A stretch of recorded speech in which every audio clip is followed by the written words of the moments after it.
অতীত নিয়ে ভাবছি না, আমি এখন ইস্টবেঙ্গলের কোচ, তাই ইস্টবেঙ্গলের জন্য লড়াই করব।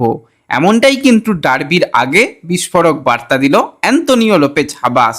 তো জোড়া বিদেশি আসছে সেই নিয়েও ইস্টবেঙ্গলের আপডেট শেয়ার করার সাথে সাথে বেশ কিছু ট্রান্সফার নিউজ শেয়ার করার রয়েছে। ডার্বির আগে দুই দলের কোচ তারা কিভাবে এই ম্যাচটাকে নিয়ে ভাবছে, সমস্তটা নিয়েই আলোচনা করে নেব এই ভিডিওতে। তাই ভিডিও শুরু করার আগে একটাই রিকোয়েস্ট, চ্যানেলে যারা প্রথমবারের জন্য এসেছো মনে করে চ্যানেলটাকে সাবস্ক্রাইব আর ফলো করে নিও, তাহলে প্রিয় দলের খেলার সমস্ত আপডেট তোমরা এখানে পেয়ে যাবে। তো চলো আর দেরি না করে ভিডিও শুরু করা যাক। তো সবার প্রথম যদি আমরা একটুখানি ট্রান্সফার নিউজ নিয়ে কথা বলি, তো দল গঠনের কাজে কিন্তু বারবারই বলছি প্রতিটা দল তারা কিন্তু অ্যাক্টিভ হয়ে গেছে। তো ইস্ট বেঙ্গল মোহনবাগান যেরকমভাবে কাজ করছিল সেরকমভাবে কিন্তু বাদবাকি দল তারাও ভালো কাজ করছে। তো এবার কিন্তু ইস্ট বেঙ্গলের সব প্লেয়ারদের একের পর এক সই করাচ্ছে জামশেদপুর এফসি, কারণ জামশেদপুর যে খুব হাইফাই বাজেটের দল গঠন করে সেরকমটা কোনোদিনই নয়। তারা একটা সাধারণ মানের দল গঠন করে, যেখান থেকে কিন্তু তারা অবশ্যই চেষ্টা করে টপ 6 বা টপ 4-এর মধ্যে ফিনিশ করতে। তো সেক্ষেত্রে কয়েকদিন আগেই তোমাদের জানিয়েছিলাম 28 বছর বয়সী বাঙালি লেফট ব্যাক প্রভাত লাকড়া সে কিন্তু এবার ইস্টবেঙ্গল ছেড়ে আবারও জামশেদপুরে ব্যাক করছে। তো অফিসিয়াল অ্যানাউন্সমেন্টও কিন্তু জামশেদপুর এফসির তরফ থেকে এসে গেছে। প্রভাত কিন্তু অফিসিয়ালি আবার জামশেদপুরে ফিরে গেল। তো জামশেদপুরে প্রভাত যথেষ্ট ভালো খেলেছিল ইস্টবেঙ্গলে আসার আগে। তো ইস্টবেঙ্গলে সেইভাবে প্রভাত নিজেকে মেলেও ধরতেও পারেনি, গেম টাইম পায়নি, মূলত ব্যাকআপ অপশান হিসাবে ছিল। তো অবশ্যই প্রভাত যতটুকু করেছে আমি তো বলবো খুবই ভালো পারফরমেন্স ছিল বলতেই হয়, মূলত সিএফএলে। এবার আইএসএলে বা অন্যান্য টুর্নামেন্টে খুব একটা সুযোগ পাইনি। তো এরপর যদি আমরা আরও এক প্লেয়ারকে নিয়ে কথা বলি, সেই প্লেয়ার একটা ভালো আইএসএল এর দল পেয়েছে দেখে আমি তো ভীষণ ভীষণ খুশি। প্লেয়ারটার অন্য কেউ নয়, 23 বছর বয়সী ভারতীয় অ্যাটাকিং লাইনের প্লেয়ার আমান সিকে, যাকে আমরা ইস্টবেঙ্গলের রিজার্ভ টিমে দীর্ঘদিন পারফরমেন্স করতে দেখেছি এবং রিজার্ভ টিমের অন্যতম সেরা প্লেয়ার কিন্তু ছিল এই আমান সিকে, সেটা বলতেই হয়।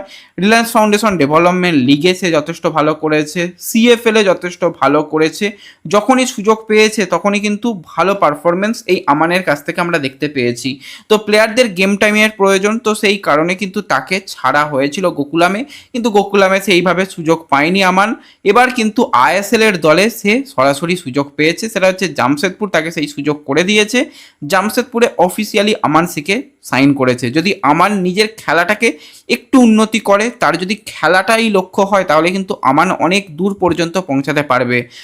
সানানের দিকে যদি আমরা কথা বলি, সানানও কিন্তু এই রিলায়েন্স ফাউন্ডেশন ডেভেলপমেন্ট লিগ থেকে উঠে আসে, জামশেদপুর তাকে সুযোগ দেয় এবং সে কিন্তু জামশেদপুরের এই মুহূর্তে অল টাইমই দেখা যায় যে সে প্লেয়িং 11-এর মধ্যে রয়েছে, খুব অল্প বেঞ্চে থাকে। তো আমান যদি একটু ভালো পারফরমেন্স করে, যেই টাইপের কোচ ওয়েং কোয়েল সে কিন্তু আমানকে ব্যবহার করবে। তো আমানের জন্য এটা খুব ভালো একটা ডিল হয়েছে, সেটা বলতেই হয়।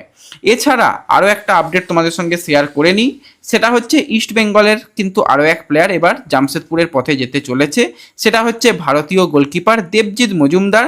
তার সাথেও কিন্তু এই মুহূর্তে জামশেদপুর বেশ পজিটিভভাবে কথাবার্তা চালাচ্ছে, কথাবার্তা অনেকটাই এগিয়ে গেছে, সেটা তোমরা ধরতে পারো। হ্যাঁ, অফিসিয়াল অ্যানাউন্সমেন্ট এখনও জামশেদপুরের তরফ থেকে আসেনি, সব কিছু ঠিকঠাক দিকে যেইভাবে এগোচ্ছে জামশেদপুরে, তার ঘোষণাটা শুধুমাত্র সময়ের অপেক্ষা। তো সেক্ষেত্রে দেবজিৎ দাস সেও কিন্তু জামশেদপুরের পথেই যেতে চলেছে, সেরকমটাই খবর বেরিয়ে আসছে। তো অনেকগুলো প্লেয়ারকেই কিন্তু এবার জামশেদপুর তুলে নিল। এছাড়া আরও 1 থেকে 2জন ইস্টবেঙ্গলের রিজার্ভ টিম বলো বা ইস্টবেঙ্গলে খেলা প্লেয়ার যদি জামশেদপুরে ভবিষ্যতে যায়, অবাক হওয়ার মতন কিছু নেই, কথাবার্তা কিন্তু চলছে।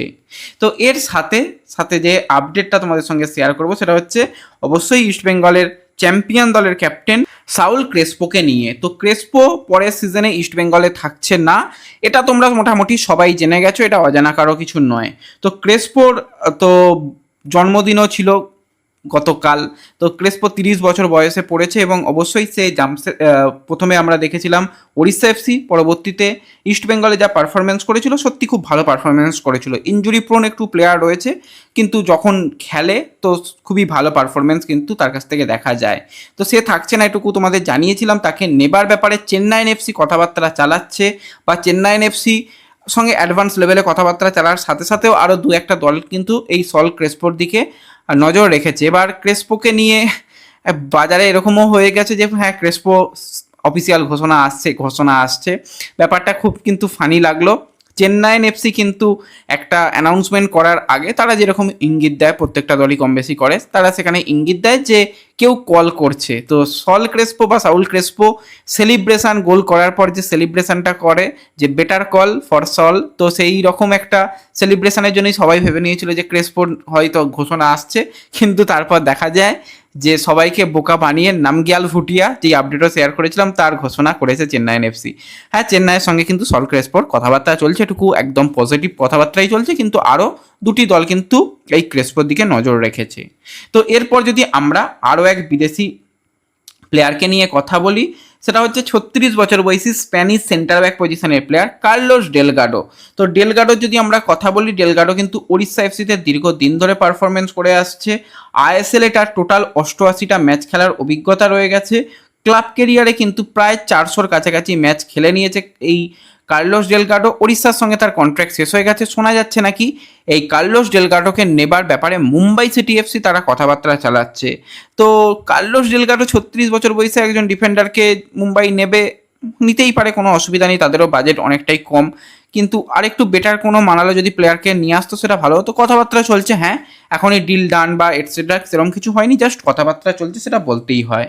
তো এর সাথে সাথে ইস্টবেঙ্গলের জোড়া বিদেশিকে নিয়ে যদি আমরা কথা বলি, সেই জোড়া বিদেশি হচ্ছে ইস্টবেঙ্গলের নতুন যে দুজন বিদেশি সাইনিং হয়েছে, অর্থাৎ আমি কথা বলছি এফিয়ং এবং নাচোর কথা। তারা কিন্তু আগামী সপ্তাহেতেই কলকাতায় চলে এসে দলের সঙ্গে যোগদান করবে এবং ডার্বির পরবর্তী ম্যাচ থেকে তারা হয়তো খেলতেও পারে, সেই রকম কিন্তু ইঙ্গিত অ্যান্তোনিও লোপেজ হাবাস দিয়েছে। তো আজকে কিন্তু ডার্বির আগে প্রেস কনফারেন্স ছিল, সেখানে কিন্তু অ্যান্তোনিও লোপেজ হাবাস, পানস, তারা কিন্তু বেশ কিছু বক্তব্য রেখেছে। সেখানে অ্যান্তোনিও লোপেজ হাবাস কিন্তু জানিয়েছে, হ্যাঁ, ইস্টবেঙ্গল মোহনবাগানের মধ্যে অনেকটাই তফাৎ, যেটা আনোয়ারও বলেছিল। তো সেই তফাতের কথা যেরকম অ্যান্তোনিও লোপেজ হাবাস বলেছে, তার সঙ্গে বলেছে অতীত নিয়ে ভাবছি না, আমি এখন একটা চ্যাম্পিয়ন দলের কোচ।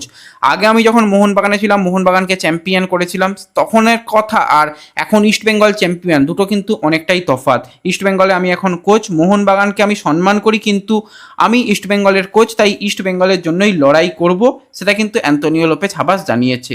এছাড়া হাবাস আরও জানিয়েছে ডার্বির জন্য সময় অনেক কম পাওয়া গেছে, এত কম সময়ে একটা প্রতিযোগিতামূলক ম্যাচ খেলার প্রস্তুতি সম্ভব নয়, কিন্তু ম্যাচটা ডার্বি, তাই আমাদের খেলতে হবে আর জিততে তো হবেই, এটা কিন্তু অ্যান্তোনিও লোপেজ হাবাস জানিয়েছে। অপরদিকে পানস সে জানিয়েছে, আমার কাছে সব ম্যাচই ডার্বি, বিদেশের ফুটবলাররা থাকবে না তো জানি, তো সেটা নিয়ে ভাবছি না, আমার হাতে সেরা ভারতীয় স্কোয়াড রয়েছে আর একটা অনুশীলনও রয়েছে, তারপরে কিন্তু আমরা আমাদের প্রথম একাদশ নির্বাচন করতে পারবো, সেটা কিন্তু পানস জানিয়েছে। এবং অবশ্যই পানসের সঙ্গে কিন্তু ড্র্যাজিট সে এসেছিল, আজকে সাংবাদিকদের মুখোমুখি হয়েছিল।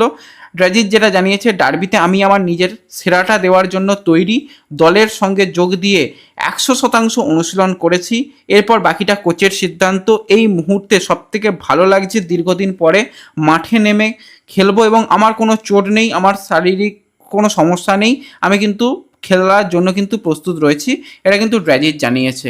এবং জিকসান সিং সেও যেটা জানিয়েছে, বড় ম্যাচের জন্য আমরা প্রস্তুত, হ্যাঁ, সময় কম পাওয়া গেছে, অজুহাত দেওয়ার কোনো জায়গা নেই, নিজেদের সেরাটা দিয়ে আমরা কিন্তু খেলবো, এটা কিন্তু জানিয়েছে জিকসান সিং।